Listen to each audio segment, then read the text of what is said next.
За Эрдэнэт дээр тийм санал тавьж ш 5 толгой дээр тань санал тавьсан юм шүү харин. Би тэгж бодсон.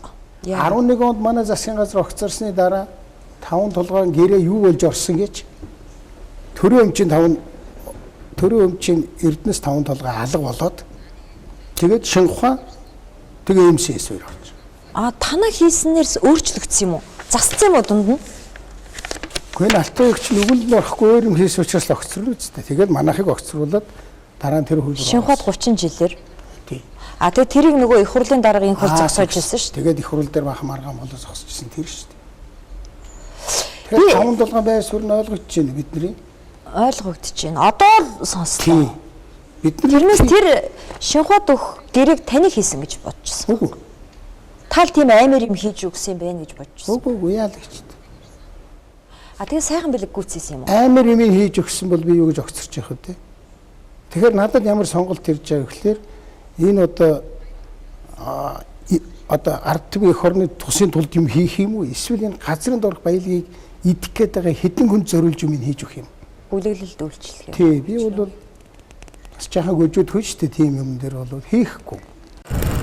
Би тэгэд нэг юм гайхах юм. За яг та тэгэд үгэнд нь орохгүй байсаар байгаа таныг огцрууллаа. Гэтэл сайхан бэлгийг чинь та хөтлж гаргаж ирж ерөнхий сайд болгоо өстэй. Таны хэрэг хэрэглэх газрын дарга байсан биз дээ. За яг одоо нэгэн тал одоо бүх юмыг хэлэх ёстой хэлэхгүй бол энэ хүн худлаа хэлээд идэг юм чинь. Элбэг дуржил сайхан бэлгийг ерөнхий сайд болгоорой л гэж хэлсэн. Та үгэнд нь ордог нь яаж? Өөр сонголтгүй. Нөгөө талд нь амар жаргал байсан. Амар жаргал яга болохгүйсэн. Амар жаргалыг болохоор манайхан нөгөө дүрм зөрчөөд манай ингээд их хурлын бүлгээс ерөнхий сайдд нэр дэвшүүлдэг байхгүй. Зөвхөн намын дарга нэр дэвшүүлдэг. Тэр үе чинь би намаа өгөөгүй байсан байхгүй. Тэгээд амар жаргалыг дүрм зөрчөөцөөс болохгүй. Нөгөө талд нь сайхан бил. Сонголтгүй л байсан. Тэгээ сайхан бэлэг өөрөө бол дуртай. Дуртайгаар барахгүй.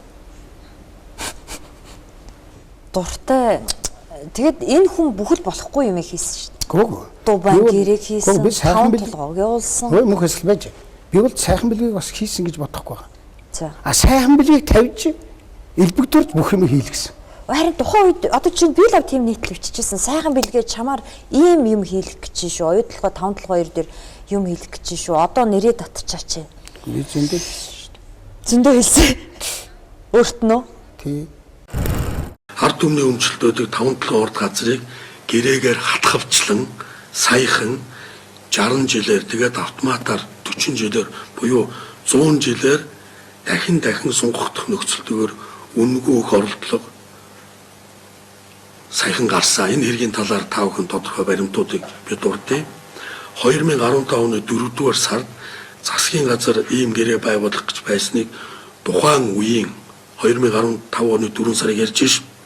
Тухайн үеийн улсын хурлын удирдлага улсын хурлд сууж буй 76-аас 40 гишүүн зогсоосон юм а. Тэдний нэг нь би хурлын гишүүн байхдаа бас нэг юм а.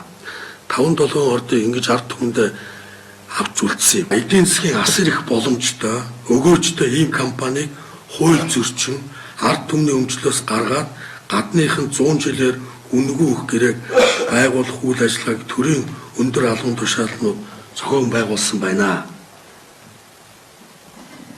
Танд мэдээлэл өгөх тийм ээ. Тухайлах юм бол Монгол улсын ерөнхийлөгчөөр 2 удаа сонгогдсон. Миний урд одоо ерөнхийлөгч байсан Цахиагийн Элбэг Дорж гэдэг хүн энэ үйл ажиллагааг зохион байгуулсан. Инх сайхан гэж ерөнхий сайд байсан 96 онд ерөнхий сайд байсан Монголын том олон тушаалуудыг одоо албыг хашиж байсан хүнээр гардан гүйцэтгүүлэх энэ ажлыг зохион байгуулсан бүгд баримт нотлохотой байгаа. Би бүр тодорхой эзэнтэй ярьж ш. Энэ бол 60 тэрбумын нэгэн адил албан тушаалын гэмт хэрэг мөнөөс мөн. За ингээд энэ 15 онд дайрсан дайралт 100 жилээр авах гэсэн ингээд 16 оны их хурлын сонгуулиар Ч Эрдэнэт гэж ерөнхий сайд тохон томилогдсон. Хууль зүйн сайд Цэн Ямдурч хэлэхдээ ерөнхий сайдын ямар шалгуургүй хүн гинт ерөнхий сайд болсон олон хүн дургуутсан. Энэ хүний зорилгыг би сая дахиад тодорхойлох гэж байна. 2016 оны 11-р сарын 16 оны 7 сард 6 сарын 28-нд сонгуулийн үр дүн гарсан ба эрх баригч нам 65 судалтай болсон. Ингээд Ж Эрдэнэт ерөнхий сайд болсон дахиад энэ 5 толгойг зүтгүүлсэн. 39 дугаар тогтоолыг хэрэгжүүлэх зорилгоор буюу 2016 оны 12 сарын 31-ний дотор засгийн газрын хуралдаанаар хилцүүлэхийг ажлын хэсэг таштуурч даалгасан байна. Монгол улсын иргэдэд үр өгөөж олох ордын 100 жилээр авах оролдлого дахиад хийгдсэн байна. Ерөнхий сайд цагаан бэлэг солилцсон Эрдэнэбатаа энийг ингээд танд өгч байгаа. Ингээ Монголын прокурор, ерөнхий прокурорын хурлын зааланд хэлсэн үгээр нь би бас давтаж хэлье. Шудраг ёс энэ зөвлөгөөнөөс энэ тагмаас Монгол улсад дэлгэрэх ёстой. За баярлалаа.